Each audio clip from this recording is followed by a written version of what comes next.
you don't do a lot of practice or you want to like go hide,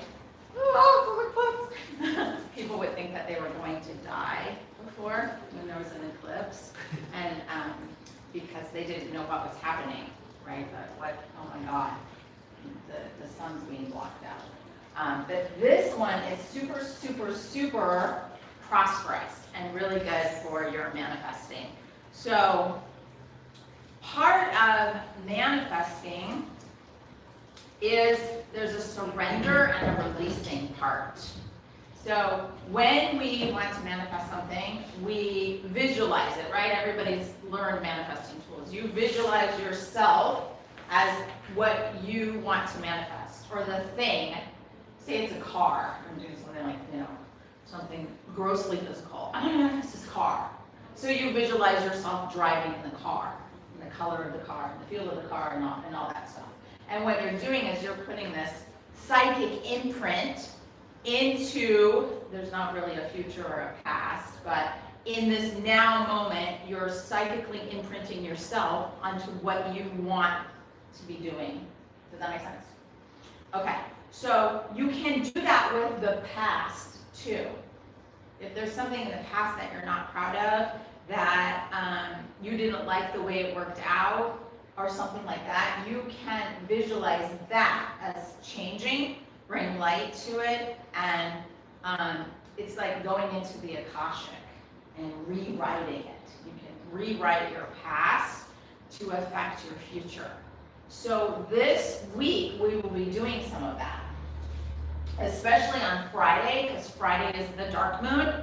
So Friday, we're going to be rewriting the Akash, if you're around Friday, and then Saturday morning is the eclipse. I think it's at 10:30, and it's Taurus, and I know we have Taurus in here. Any more Taurus signs?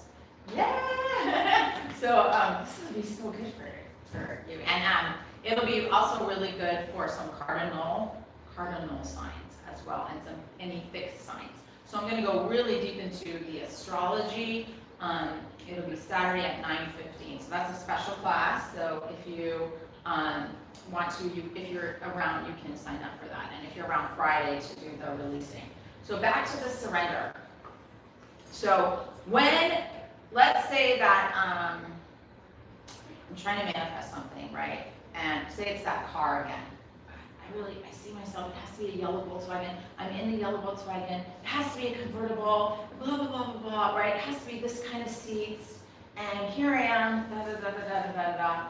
And say it's like starting to happen. And then I'm like, oh, it has to be exactly this way. I'm not giving the universe any room to work because I want it in a specific outcome, in a specific time. So part of manifesting is, I want it by April 15th, I have to have this yellow Volkswagen convertible with a CD player or whatever. I guess I don't have that anymore. I'm so old. But whatever the thing is, right? So let's say it's on its way to happening, and then I do something because I'm so trying to control the situation, right? I'm trying to control the way my financing is going to go. I'm trying to control what the bank wants from me. I'm trying to control all of these other things, and I'm not letting the universe do its work. Where if you would just surrender, which is kind of hard to do, because we're such controllers of every little detail of life, if you would just surrender and let the universe do its work, it will come out even better than you thought it would be. Does that make sense? Yeah. So we're trying to buy this property, and every time, like it's like every other day, it's falling through. Like, we didn't get it. And then we're like, okay, whatever, it wasn't meant to be. Let's just chant some mantra. And then we chant mantra, and then all of a sudden, everything works out the next day. And then it happens again the day after that. Oh, it's not going to go through. They want this, and they want this, and they want that. We're like, okay. And you're trying to control it, and everything, this Saturn-Uranus square that's happening now, everything that you're trying to push or make happen, Saturn is coming in and putting some constriction and some rules around it and a structure, and you want to break out of the structure. because it's Uranus, right? You want to be new and creative and have fun, and that's what's happening with this eclipse coming up, and Saturn keeps putting walls up around you. So every time we surrendered, it would start to flow again. So we just chant a mantra for flow. And so what are we doing with the mantras when we do that? Send the frequency out there? Yes, we're sending a higher vibration frequency out versus the, I've got to control this and force it into this, it has to be this way. They have to take this. And we're not letting it flow. So all you need to do, Yogi Bhajan says you can do, or you can just sit and let it all come to you. You can just sit in a higher vibration and let the universe flow, and then it will start to work out if it's supposed to be. Sometimes the universe isn't giving you what you want, and you should be grateful for it. Because sometimes you get what you're asking for and you go, I didn't want that, like that. I wanted it like this. And that was just because you weren't specific enough. So sometimes it's not in alignment with your dharma to be getting what you're asking for so diligently.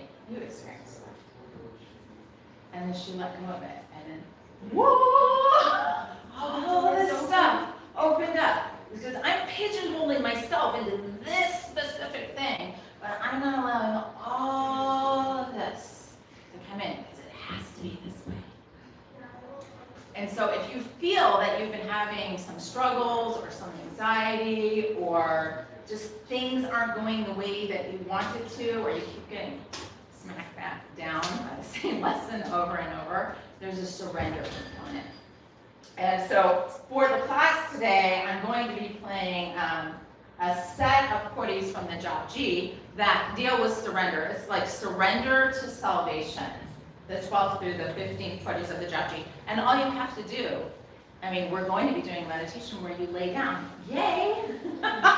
So when we were in Hawaii, we got some Lemurian activations, which were really cool. And there is a Hindu monastery on Kauai.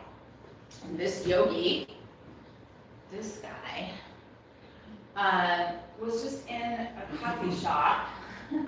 And it was kind of almost like a coffee shop in the day and like bar by night. And so you ever in a bar and it's like really smoky and it's like you can kind of see things like because of the smoke? Does that make sense? It's like, it's a very different energy.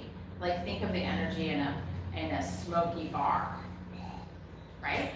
Okay, now think of the energy in like a bright coffee, like Revolution Roasters.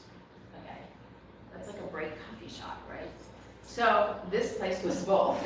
And in the daytime, he would go there and drink coffee with other monks, and he was starting to get downloads. Very clear downloads, like all of a sudden his third eye opened and all of this information came in, and it was all about Lemuria, ancient Lemuria. And Kauai is one of the points, it was like the very tippy top of Lemuria. Kauai is what's left of Lemuria. Bermuda is like what's left of Atlantis. So before those continents sunk. Okay, so he got all of these downloads, and it was like this much download, and it just kept coming in and coming in. And because when it was like smoky like that, he could see when he was there at night. He could see, like you could see into the akasha. There's a really good teacher. He teaches Nam Yoga, which is a Kundalini fusion type yoga in LA. And when you're in that big room, he turns the lights down really low so he could see people's auras better. And when I have the lights a certain way in here, I can see your auras a lot better than when it's way up or when it's way dark for me. So he could see things in the Akash. So they even like show like his notes, like his like handwritten notes. Like it's just like a little page, but then he was getting like all of this stuff that it was. Really amazing details. The monastery there is incredible. Anyway, I want to read to you what he says about how they would meditate. Okay. Oh my gosh, I hope I didn't lose it. No, here it is. Okay. And they were all, there was no egos involved. So a lot of when you're manifesting is surrendering your ego, right? Ego is edging God out. It has to be this way. I don't care what God has planned. I want to do it this way. That's your ego. We all have an ego. If you didn't have it, you couldn't survive. But it's if you release your ego totally, you would go like crazy, right, with your identity. So we're having a lot of ego stuff come up with Chiron in Aries, and Jupiter's coming our way to expand that for us. Oh, thank you. All right. So this is the Lemurians talking. When we meditate, we always do so lying down. Meditation was either merging in the self or travel to other planets. The first thing that would occur would be disconnecting our inner body from the physical. And in this body, we would enter the inner world and be taught deep things concerning time, space, and the yugas to come. The great master beings educated us deeply in the knowledge of the Dharmapara Yuga as a vast time span which brings this planet into the Kali Yuga. We're in the Kali Yuga now. We're at the end of the Kali Yuga, which is considered the darkest, most densest yuga. These teachings we discussed amongst ourselves during the day when the morning came. The inner body would connect with the physical and we would stand up. I remember being told in the Kali Yuga, vast numbers of people would sit straight to meditate in an effort to simply calm their thoughts. And so I've even heard yoga teachers say, you cannot lay down and meditate. I always lay down and meditate. But they're like, if you're laying down, you're not meditating. But you are. So sometimes you'll fall asleep. Yeah, it's because you need to sleep. But, but you can lay down and meditate without sleeping. And sometimes you go in and out of that dream state, right? And then what's happening in that dream state? Yeah, you're getting downloads. You're getting these downloads. You're merging into a different dimension. Did you hear me say we let go of our bodies? They're letting go of the physical, maybe even into the 10-body system, to get activations through the light body. Okay, when we put the physical body into a state of meditation, we place it in a hole. So they have these big holes in the stones, in a wall of the monastery or the side of a mountain in a tube. Each of these tubes bored into the wall or into a rock mountain were spaced so that no one was ever directly above the other one. This enabled our inner bodies to have the physical without the obstruction of someone else's body above it. These tubes are just the size of our body, and we always entered them in the darkest part of the night. During the full moon, we did not sleep or meditate at all. So very cool. Then there's this little like drawing where he drew like these little, he had an artist come and he drew like these little tubes in the walls. Anyway, so we will do a lying down meditation. Oh, that was just how we're going to do a lying down meditation. But you can let go of your body and then move into light body. So what is light body? We have this physical body, right? In Kundalini, we talk about the 10-body system. So the first body is the soul body, the second, third, and fourth are the minds, negative mind, positive mind, neutral mind. The fifth body is this physical body. The sixth is the arc line. Women have two, so we have like a circle of energy around us, and men share this one with us. So think of it as your halo, and then above that is your auric body. So you're starting to get into energy bodies when you hit the arc line. And it's not linear. Think of it as out. I'm just showing you linearly. So then in the aura sits, that's the seventh body, sits the 8th, 9th, and 10th, which is the subtle body, the pranic body, and the radiant body. And then you're going out in dimensions when all those bodies are working in unison. The 11th body is divine. The 12th body is the Christos body, the Christ consciousness. You're starting to get into light body. And then the 13th, the 14th, and the 15th, you're way, way, way, way out in space, outer space. So you can think of your light body is much further out than the Kundalini 10-body system, if that makes sense. And so you came from light. You came from the sound that created light, sonoluminescence. So you came from light, and this is just a holographic imprint of what your soul imprinted onto to manifest something in this 3D reality. So when you're working with your light body, you're working way out. Does that make sense? You're like, I don't know. I thought we were doing yoga. What are you talking about? I prepared. Okay, you're fair enough.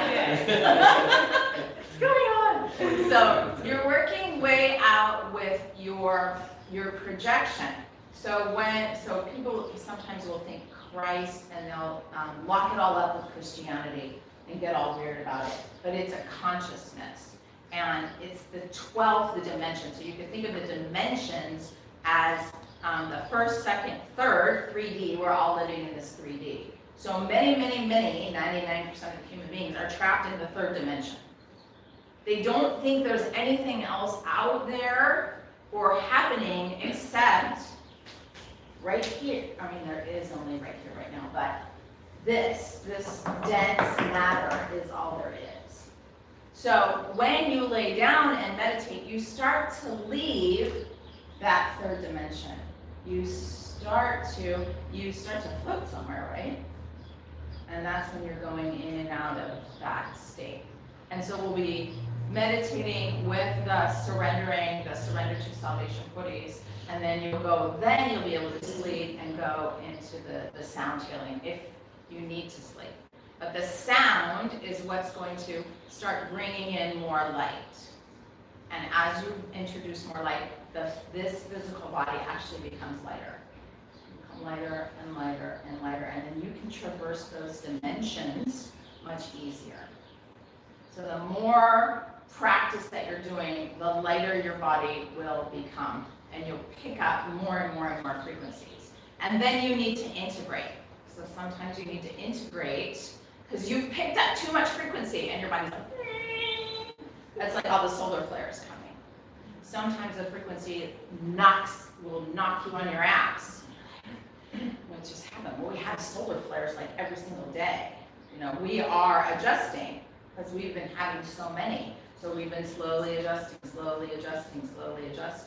Some of the animals, they're like birds are like falling out of the sky because it's a major hit, right? Think of these hits that are coming that are taking out electronics, taking out sonar, they're taking out all these systems because it's such a massive ejection from the sun hitting us. So our bodies are dealing with that. Our bodies are having to deal with that now. And you're like, what is happening? Why is everything going like this? Oh! And then you're not in a good meditative state, right?